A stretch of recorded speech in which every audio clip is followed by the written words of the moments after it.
Salut tout le monde, moi c'est Elodie. Aujourd'hui, je vais te parler de la machine, le leg curl. Cette machine va te permettre de renforcer les ischio-jambiers, donc la partie arrière de ta cuisse. C'est hyper important de les renforcer. Souvent, ils sont délaissés par rapport aux quadriceps, donc les cuisses. Et le problème, c'est l'instabilité de ton genou et les traumatismes engendrés sur les ligaments croisés. Par exemple, pour les sprinters, c'est hyper important et intéressant sur le mouvement de poussée. Donc je te propose ensemble de découvrir cette machine. Je t'invite à venir t'installer sur la machine, le leg curl.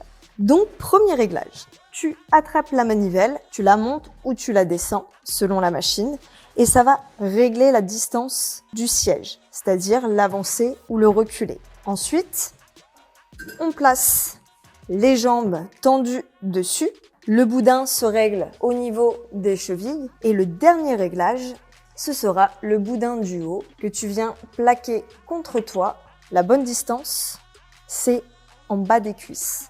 Surtout, évite de les mettre sur l'articulation du genou. Donc la posture, les mains sur les poignets, le dos bien long, regard droit devant soi.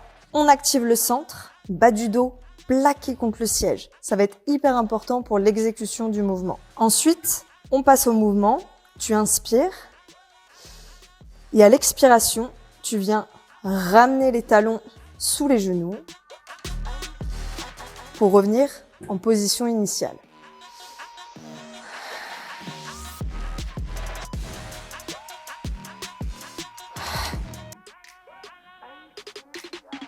Tu as vu? Là, je mets un peu plus d'intensité sur l'aller. Donc le retour, je le contrôle. Je te montre ce qu'il faut éviter de faire. Donc là, tu entends, lorsque les plaques se touchent, c'est que tu vas trop loin et tu relâches trop. Alors, ce qu'il faut éviter de faire, donc, c'est dans le réglage, ça ne se touche pas. Je vais creuser mon dos, le dos se décolle du siège et là, tu risques de mettre en tension le bassin, la colonne vertébrale et tu risques de te blesser.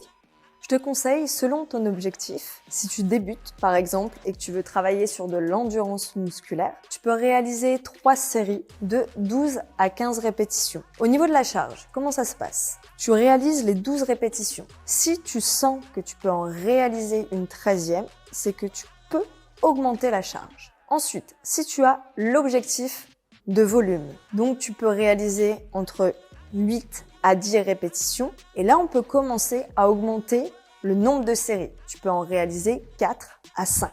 En termes de récupération, tu peux prendre 2 minutes pour souffler entre chaque série. Pour la suite, je te propose une variante à exécuter debout. Je te propose pour cette variante de venir utiliser un élastique et une chaise. Tu vas venir placer l'élastique au niveau des pieds, au niveau de la cheville. Tu vas te mettre de profil et tu vas commencer avec la jambe tendue, ramener le talon vers le fessier et redescendre pour revenir à la position initiale. Ça, c'est le mouvement de la jambe où tu vas sentir l'effort sur l'arrière de ta cuisse. Pour la jambe d'appui, ce qui va être précautionneux pour l'articulation du genou, c'est d'avoir la jambe légèrement fléchie. N'effectue pas ce mouvement avec la jambe tendue. Tu risques d'abîmer ton articulation.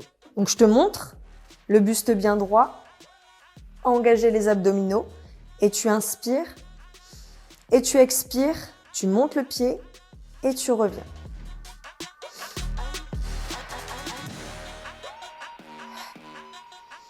Un peu plus dynamique sur la montée pour bien sentir l'effort. Et le retour, tu contrôles. Tu peux aussi bien l'effectuer sans la chaise pour travailler un peu plus les muscles stabilisateurs au niveau des cuisses, des fessiers et du dos. Donc tu peux mettre les mains au niveau des hanches, tu te grandis et tu effectues la même chose mais sans t'appuyer. Donc plus difficile, plus engageant. Je te propose un exercice pour aussi travailler les ischio-jambiers. Donc tu as besoin d'un haltère, d'un tapis. Pour la position, tu vas venir accroupi, placer l'haltère entre les pieds. Voilà, tu viens t'allonger. Donc surtout, tu serres les pieds, tu serres les genoux, tu vas venir placer les avant-bras au sol, tu regardes ton tapis, tu descends les épaules, tu contractes ton fessier en poussant légèrement le pubis dans le sol. Tu vas allonger au maximum les jambes et à l'expiration, tu vas venir rapprocher les talons de tes fessiers. Donc là, tu as un bon engagement sur toute la chaîne postérieure. Tu expires à la montée et tu inspires à la descente. Pour éviter de te blesser au niveau du dos, il faut absolument que tu gardes le pubis ancré dans le sol. Tu évites de lever les fesses et de relâcher tes abdominaux. Même chose pour la tête. Le regard, il est face à ton tapis. T'évites de regarder vers l'avant pour éviter les tensions au niveau des cervicales. Je te propose un exercice suivant avec le Swiss ball. Donc on reste sur l'engagement des ischio-jambiers. Donc tu auras besoin de ta balle et du tapis. Tu vas pouvoir t'allonger confortablement, bras le long du corps. Donc tu installes tes pieds bien au centre. Tu vas pouvoir élever le bassin et tu vas ramener les talons proches des fesses. Donc tu vas expirer sur l'aller et inspirer au retour.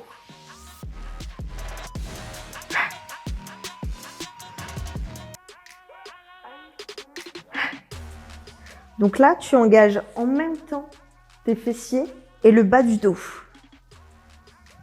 Au niveau du haut du corps, tu es en appui sur les omoplates et les mains repoussent le sol. Donc tu travailles aussi l'arrière du bras. Je te propose une variante. Celui-ci va être un petit peu plus difficile. Tu engages les abdominaux, tu élèves le bassin et tu ramènes talon vers ta fesse.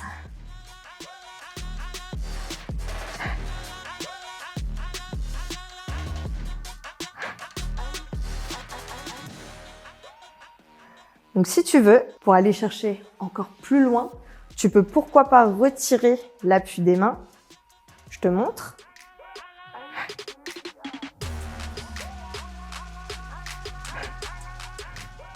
Donc pour contrer les mouvements de balancier, comme ça, il va falloir que tu restes bien gainé.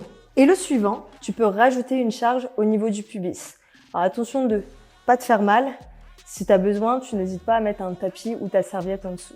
On continue sur les ischio-jambiers. Cette fois-ci, on va utiliser des sangles. Tu vas avoir besoin d'un tapis pour être plus confort au sol. Donc ces sangles, tu vas venir installer les talons dans cette partie rouge. Je te montre.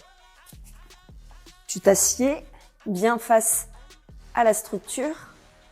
Tu essayes de placer les sangles alignées. On installe le talon. On évite de tourner les pieds vers l'extérieur ou vers l'intérieur. Tout simplement, pieds bien parallèles. Ensuite, tu viens t'allonger. Les pieds sont sous la structure. On évite d'être trop loin ou les pieds trop vers soi. Alors, pour le mouvement, tu resserres le haut du dos, tu contractes tes abdominaux et ensuite tu montes le bassin. Les pieds sont collés du début jusqu'à la fin, sinon ça va être compliqué à tenir. Donc, le mouvement, tu ramènes les talons vers tes fessiers et tu reviens à la position de base. Donc, on garde les hanches au même niveau, alignées à ton dos. On va expirer sur l'aller et inspirer sur le retour.